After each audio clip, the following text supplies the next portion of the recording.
అందరికీ నమస్కారం. తెన్నేటి లక్ష్మీస్ కిచెన్కి స్వాగతం. ఇంకా లేట్ చేయకుండా ఈరోజు రెసిపీలోకి వెళ్ళిపోదాం. ఈరోజు మనం ఆషాఢ మాసం స్పెషల్ మునగాకు పప్పు చేసుకుందామండి. దీనికి కావాల్సిన పదార్థాలు: కందిపప్పు 1 కప్పు లేదా 130 గ్రాములు, వెల్లుల్లిపాయలు 5 రెమ్మలు, మునగాకు 60 గ్రాములు లేదా 1 పావు, మినపప్పు 1/2 టేబుల్ స్పూన్, ఆవాలు 1/2 టేబుల్ స్పూన్, జీలకర్ర 1/2 టేబుల్ స్పూన్, ఎండుమిరపకాయలు 6, ఇంగువ 1/2 టేబుల్ స్పూన్, కరివేపాకు 1 రెమ్మ, తగినంత ఉప్పు. ముందుగా కప్పుడు కందిపప్పు తీసుకొని కుక్కర్లో వేసి ఒకసారి కడుక్కోవాలి. ఇప్పుడు దీంట్లో ఒక 3 గ్లాసులు నీళ్ళు పోసుకోవాలి. 3 కప్పులు నీళ్ళు పోసుకోవాలి.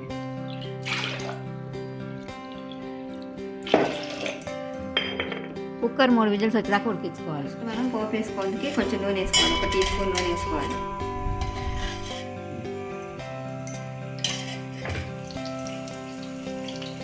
నూనె వేడికినాక వెల్లుల్లిపాయలు వేసుకొని లైట్గా ఫ్రై చేసుకోవాలి.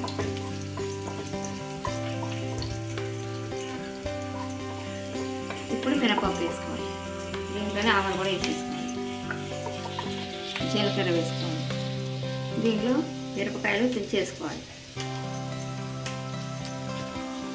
కూరలు అసలు మిరపకాయలు కారం వేయరండి కూరలు, అందుకని మిరపకాయలు వేసుకోవాలి. ఇది ఆషాఢ మాసం స్పెషల్ మునగాకు కందిపప్పు కూర. అందరూ చేసుకుంటారు. సండే ఆషాఢ మాసం కంపల్సరీ తినాలని అంటారనమాట. అందుకని మా పెద్దవాళ్ళు చెప్పేవారు, మేము కూడా అదే ఫాలో అవుతాం.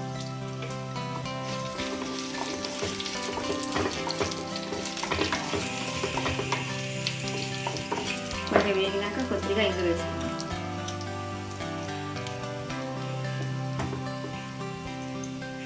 పావు టీ స్పూన్ ఇంగు వేసుకోవాలి. ఇప్పుడు ఇవన్నీ వేగాక కరివేపాకు వేసుకోవాలి. కరివేపాకు చుట్టుపక్కల వేసి కడిగి పెట్టుకున్న మునగాకు మొత్తం దీంట్లో వేసి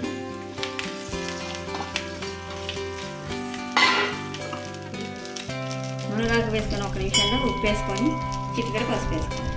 బస్ ఒకసారి కలిపి పెట్టుకుంటే ఇది మగ్గుతూ ఉంటుంది. మూత పెట్టేయాలి. కలిపి కింద మీద కలిపేసి మూత పెట్టుకోవాలి. మునగాకు ఇట్లా ఫ్రై అయిపోయింది.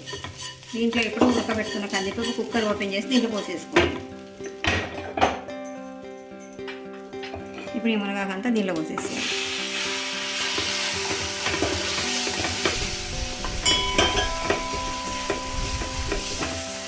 ఇది హెల్త్ పరంగా కూడా చాలా మంచిదండి. మునగాకు తినాలి కూడా అందరూ చెప్తున్నారు కదా.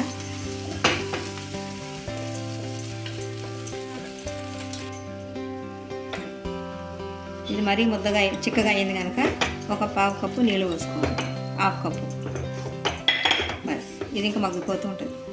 మునగాకు కర్రీ రెడీ అయిపోయిందండి. దీంట్లో కారం వేసుకోకూడదు, ఎండుమిరపకాయలతోనే కారం రావాలి. ఈ రెసిపీ మీకు నచ్చినట్లయితే షేర్ చేయండి, లైక్ చేయండి, సబ్స్క్రైబ్ చేయండి. నా కొత్త వీడియోస్ మీ వరకు రావాలంటే బెల్ ఐకాన్ ప్రెస్ చేయండి. మరొక మంచి రెసిపీతో మీ ముందరికి వస్తాను. Thank you.